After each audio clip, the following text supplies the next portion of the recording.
नमस्कार मित्रों। आज पुनः मैं विकास वर्धन आप लोगों के सामने एक रोचक कहानी लेकर उपस्थित हुआ हूँ। कहानी है बिहार के एक गोनूजा हुआ करते थे, जो कि बहुत ही बुद्धिमान हुआ करते थे अपने समय में।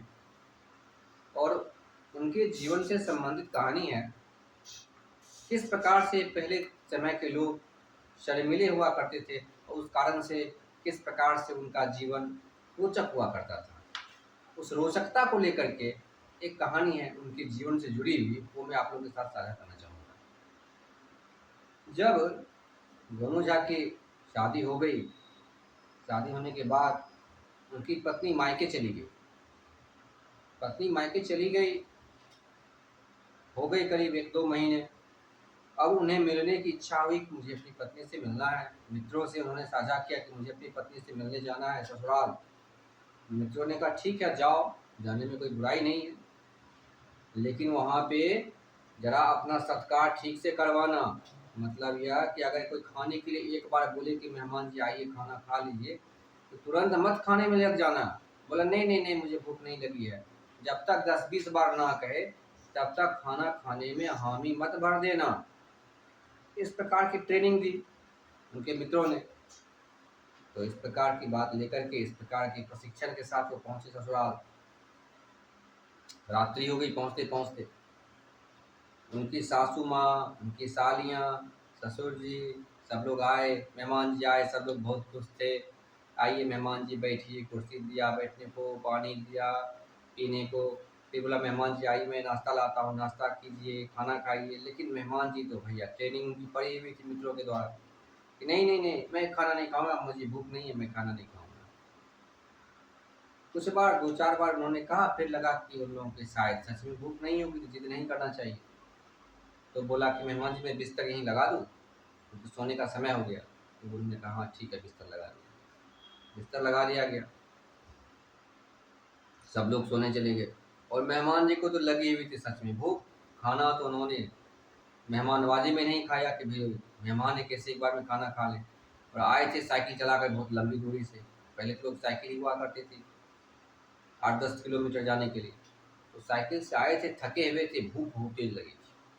अभी भी अगर आप 10 किलोमीटर साइकिल चलाएंगे तो भूख लगी आएगी, इसमें बड़ी स्वाभाविक सी बात है। भूख उन्हें बहुत तेज लगी थी। सब लोग चले गए, कमरा उन्होंने बंद किया। कमरा बंद किया, खाने को कुछ था नहीं, नींद करवट बदल रही थी, नींद आ नहीं रही थी। तब उन्होंने देखा कि सिक्का पे कुछ रखा हुआ है। पहले क्या होता था, एक सिक्का हुआ करता था, यानी कि घर की जो छत होती थी, छत से हुक से लटकता हुआ एक रस्सी का होता था बोल जैसा, जिसमें कि कुछ सामान मटके उसमें रखे जाते थे ताकि उस पर चूहे का बिल्लियों का अटैक ना हो। इसके लिए सिक्का हुआ करता था। तो सिक्के पे एक मटका रखा हुआ था, उस मटके में बहुत सारे लड्डू थे। तो क्या हुआ, उन्होंने देखा कि अरे मटका है, मटके में कुछ ना कुछ होगा। तो मटके को उन्होंने थोड़ा झुकाया, झुकाया तो उसमें से लड्डू निकला। लड्डू निकला तो लड्डू उन्होंने खाया। 2-4 लड्डू खाया, 2-4 5-7 लड्डू खाए। उसके बाद फिर क्या हुआ, मटका को और खाने के मन था, जो कि भूख बहुत तेज लगी थी। 5-7 लड्डू से तो उनका पेट भरा नहीं। तो मटका को थोड़ा उन्होंने और झुकाया। अनुमान रहा नहीं, मटका थोड़ा ज्यादा झुक गया। मटका थोड़ा अधिक झुका तो मटके में जितना लड्डू था सब पलट कर भर भरा कर नीचे गिर पड़ा फर्श पे। आवाज हुई जोर से, अरे क्या आवाज क्या आवाज। आसपास के जो उनकी सासू माँ सोई थी और परिवार के लोग सब ढकढकाए कि मेहमान जी गेट खोले, क्या हुआ क्या हुआ। तब तक में वो अपने मुंह में एक लड्डू रखे हुए थे। गेट उन्होंने खोला, देखे तो लड्डू गिरा हुआ। बोला अरे लड्डू कैसे गिर गया, इस रूम में पता नहीं बिल्ली आई क्या हो गया। सिक्का पे तो लड्डू था, लड्डू अचानक नीचे गिर कैसे गया। सब लोग मेहमान से पूछे मेहमान जी क्या हुआ, कोई लड़ाया था क्या, बिल्ली अंदर आई थी। अब मेहमान जी कुछ बोले ना। अब सबकी चिंता हुई कि भाई मेहमान जी को हो क्या गया। तब मेहमान जी के मुंह में तो था लड्डू, वो बोलते कैसे। अब वो बोलते तो भेद खुल जाता कि लड्डू उन्होंने खाया है। फिर क्या हुआ कि मुंह में तो लड्डू था। तब उन लोगों ने कहा कि लगता है मेहमान जी को कोई प्रॉब्लम हो गई, कोई बीमारी हो गई, डॉक्टर को बुलाना पड़ेगा। तब पास में एक डॉक्टर थे, गांव में जो डॉक्टर छोटे मोटे होते उनको बुलाया गया। जरा देखिए मेहमान जी को क्या हो गया। मेहमान जी कुछ बोल ही नहीं रहे हैं, वो क्या क्या ही नहीं। अंदर आए डॉक्टर साहब। डॉक्टर साहब ने देखा कि गाल एकदम फुला हुआ है, बोले अरे गाल इतना खुला हुआ है, बोले क्या अच्छा इंजेक्शन देते हैं इस गाल पे ठीक हो जाएगा। उन्होंने इंजेक्शन तैयार किया। इंजेक्शन तैयार करके जैसे ही गाल के पास ले गए तो मेहमान जी जो थे गोनू झा, उन्होंने लेफ्ट साइड की लड्डू उठा करके खिसका कर दाएं साइड कर लिया। बोले डॉक्टर साहब अरे देखो यह जो बीमारी है वो इंजेक्शन देख करके डर से भागती है। जैसे ही इंजेक्शन लेफ्ट साइड लाए वो राइट चला गया। फिर उन्होंने इंजेक्शन को राइट साइड लाए, राइट साइड लाए, बस लड्डू फिर उन्होंने खिसका कर लेफ्ट कर लिया। तब जाकर फिर डॉक्टर साहब ने कहा ये देखो जैसे मैं इंजेक्शन राइट साइड लाया हूँ ये बीमारी खिसक के लेफ्ट साइड चली गई है। लेकिन मैं भी मामूली डॉक्टर नहीं हूँ, अब मैं दो दो इंजेक्शन तैयार करता हूँ और दोनों साइड से एक बार अटैक करूँगा।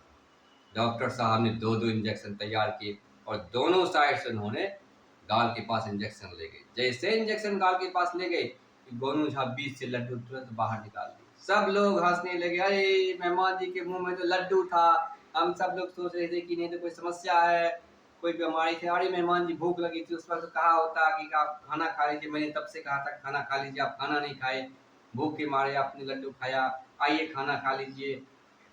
लेकिन लड्डू तो थोड़े बहुत खा चुके थे, उन्होंने कहा नहीं नहीं नहीं खाना नहीं खाऊंगा। सब लोग हंस बोल के मजाक करके लोग सब सो गए। अभी भी समस्या ज्यों की त्यों थी। गोनू झा का पेट तो भरा नहीं था, उन्हें भूख अभी भी लगी हुई थी। सब लोग चले गए, लड्डू उठा करके फिर से उन्होंने मटकूरी में डाल दिया, सिक्के पे फिर से लड्डू डाल दिया। अब दोबारा लड्डू का काम तो कर नहीं सकते थे क्योंकि भेद खुल चुका था लड्डू का। फिर उन्होंने सोचा कि क्यों ना रात्रि को कुछ खाना ही बना लिया जाए। किचन में गए, किचन में उनकी पत्नी सो रही थी। सोचे क्या रात को देखते हैं क्या सब है किचन में। चावल था, चीनी था, दूध था।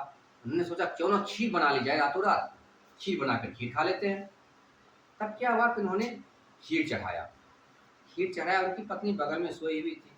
सोती हुई पत्नी अनजाने में करवट फेरे उनके बगल में हाथ फैला दी यूं।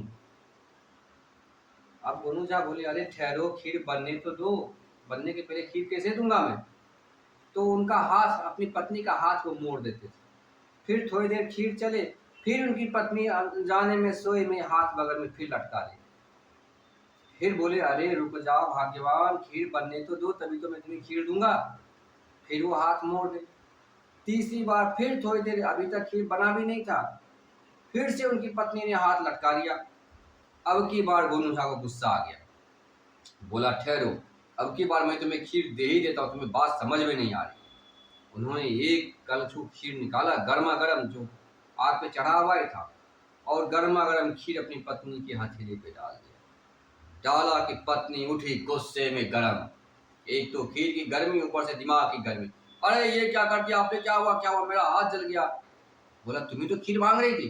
बोले मैं खीर कहाँ मांग रहा था, मैं तो करवट ले, मुझे क्या पता कि मेरा हाथ कहाँ जा रहा है। आपने सोचा नहीं कि मैं सो रहा हूँ, मैं तो सोए में था, हमारा हाथ इधर चला गया, मुझे क्या पता कि आप खीर बना रहे हैं। फिर जो है सो हल्ला हंगामा हुआ, अरे मेहमान जी खीर बना रहे हैं। सब लोग अरे मेहमान जी आप खीर खीर बनाने लगे, हम लोग खीर बना देते, खाना खा लीजिए, आइए आइए। तब सब लोग जो है सो मजाक किए, उनको समझाए कि देखिए भूख लगी है तो कहना चाहिए ना कि खाना खा ले, इसमें शर्माने की क्या बात है। किसने आपको सिखा दिया कि खाना खाने में इतना शर्माना। ये आपका ससुराल है, ससुराल भी अपने घर जैसा होता है, इतनी शर्माने की कोई ज़रूरत नहीं है। जब भूख लगे तो कहिए खाना खाना है, खाना मिल जाएगा। खुद से खाना बनाने लगे, लड्डू खुद से खाने लगे, इस सब की कोई ज़रूरत नहीं है। इस प्रकार से मोनू झा को ससुराल के लोगों ने, उनके सास ससुर ने, अन्य लोगों ने उन्हें एजुकेट किया कि इस प्रकार से करने की कोई ज़रूरत नहीं है। आप जब भी ससुराल आए आप सहज रहिए, खाना खाना हो, पानी पीना हो, सहजता से कहिए और खाइए पीजिए, चिंता की इसमें शर्माने की कोई बात नहीं है। आशा करता हूँ मित्रों कहानी आप लोगों को पसंद आई होगी। कहानी पसंद आए, कहानी वीडियो को लाइक कीजिए, चैनल को सब्सक्राइब कीजिए और अपने मित्रों के साथ शेयर कीजिए। बहुत बहुत धन्यवाद।